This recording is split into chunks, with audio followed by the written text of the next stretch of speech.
This next section, we're going to talk about the quality of our voice. We want to do three different things to understand it. We want to warm up our voice. Then secondly, we want to understand how to breathe, maybe expand our lungs some. Just maybe you've been had a busy day and you just need to relax your voice. And then the next thing we want to do is evaluate where your tone and your range are best. And so let's start out with warm-ups. There are so many ways to warm up your voice. I personally, there's just two things that I really try to do to warm up my voice. And the first thing is that I want to sing as low as I possibly can. And what that helps me do is open up the higher registers. And I know that sounds counterintuitive, but what I do is I try to hum as low as I can and as clean and clear as I can. And it really kind of just vibrates those vocal cords and warms up without hurting very much of my voice. I don't want to stretch it. I don't want to shoot for the moon right when I start singing. So I want to start really low. So I'm going to start by going. Now, I don't even know if you guys can hear that, but it's just a really low hum. And I'm going to do that as long as I can and as calm as I can so that those vocal cords start to warm up and get comfortable. And so we have practices really early in the morning. And so this is a great thing to do in the morning. Your voice has just not been used for 8 hours at least, you know? And so you want to be able to warm up that lower register and just get those vocal cords moving at least. And that lower range is going to actually get them moving a lot. And the next thing I'm going to do is I'm going to move up by doing some scales. And then I'm going to start low.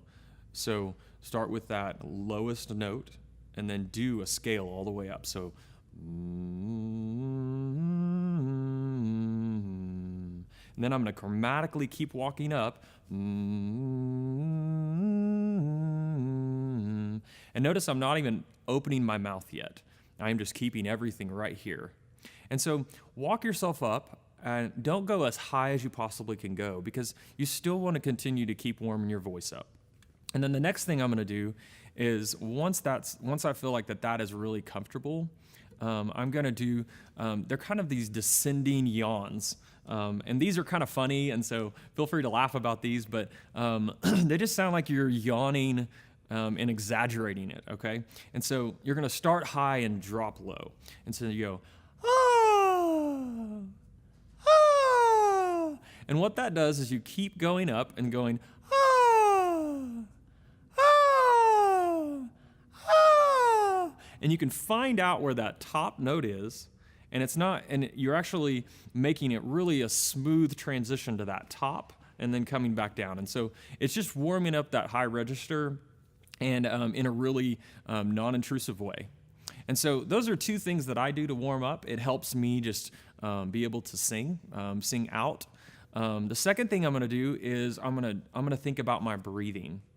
And so think of your lungs as just two balloons, okay?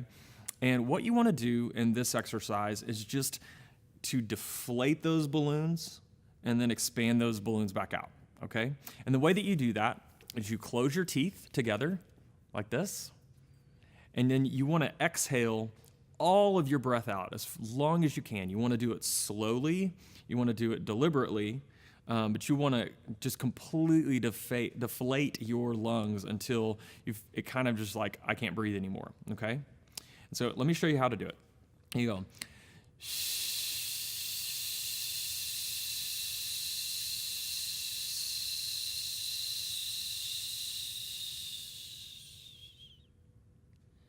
And then you want to breathe normally, just like maybe 15 seconds.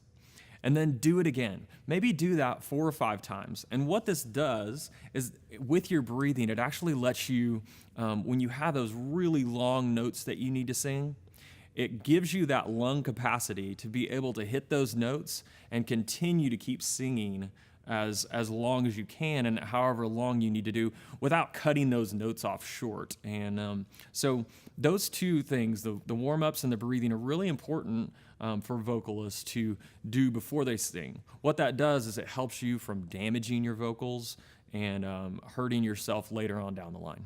The next thing we're going to talk about is just evaluating who you're, like really who you are as a vocalist. Where is your range? Where is your tone? What's best? What's the best place for you? And so I don't know for you exactly, like you sing best in the key of E. I'm not sure. It depends on if you're a girl or a guy and kind of where your ranges lie.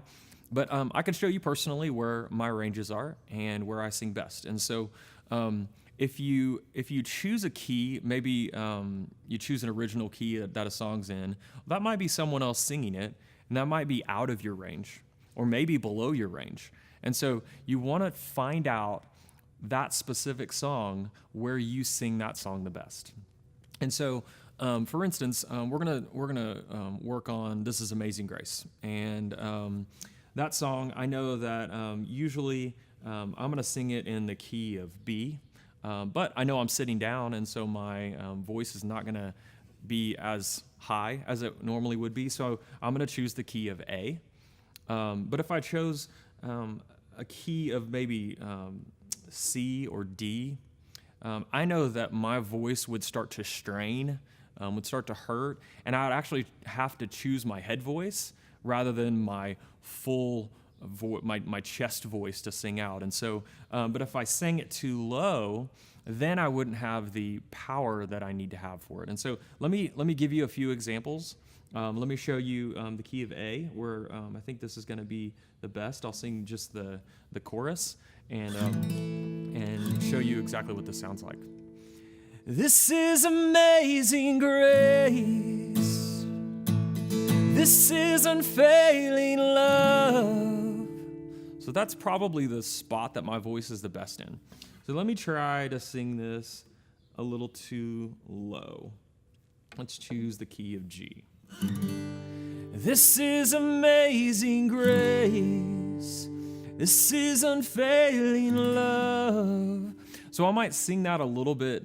That doesn't sound bad, but it's just a little bit lower than my normal range is. And so I'm going to choose the key of A. But let's get crazy here and choose the key of D. Okay, same thing, but watch how high I have to sing and how much it's probably strained. I don't normally want to do this, but how much I'll strain here. This is amazing grace. This is unfailing love. It's not like out of my reach for sure, but it's definitely, it sounds weird. It sounds like I am just struggling through that song. And so for sitting down, probably standing, I might choose the key of B. But for sitting down, A feels the most comfortable. And so also when you're choosing your ranges, you probably heard this, but when you're choosing a good range for yourself, you'll find that the tone of your voice is going to be different. And so the lower ranges are going to be probably obviously a lot deeper, but it might round out your vocal a little bit more. The higher ranges, I am typically going to choose higher ranges to cut the mix a little bit better, to stick out just a little bit more. But if you choose too high, your voice starts to thin out, and then you don't sound like you have a round, balanced voice anymore. And so it's really important to choose a proper key and then make sure that the band that you're playing with and whatever service it is understands this is the key that we're singing it in.